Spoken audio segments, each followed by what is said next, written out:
I was raised in the church. I gave my life to Christ when I was actually about 12 at a Kurt Franklin concert, believe it or not. About a month later, I was baptized, and I pretty much served in my community in the church until I left for college. So I went to several different churches, but none of them really ever quite felt like home. I would try to get involved, but between my work schedule and life in general, I just never could fully commit to a church that would work for me. In 2022, I found myself kind of alone, kind of by myself in a bubble. My husband had passed in 2019, and we had just kind of come fully out of the pandemic, and I just missed connecting with people in general. My best friend Monica considered inviting me to Mid-Cities, and I ended up coming here and loved it actually.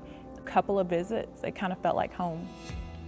I joined a group first before actually taking my next steps. Those ladies prayed over me, loved on me, poured into me, encouraged me through some really, really tough times.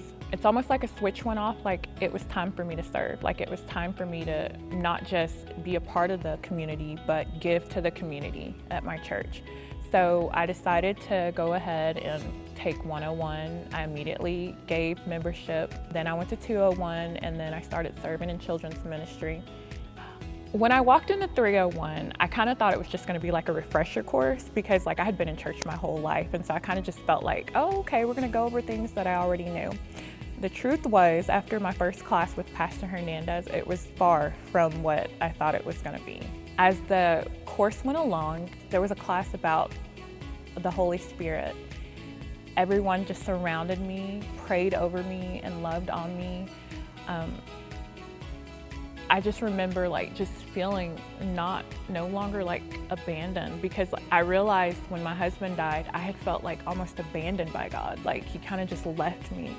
And now I was wearing titles that I didn't even want. Being a single mom, a widow, was not really how I saw my life panning out. And it took those moments for me to realize that God actually had more for me. I think that Mid-Cities does a great job of wanting you to go through 101, 201, and 301, not just to go because it's a church requirement, because it's not.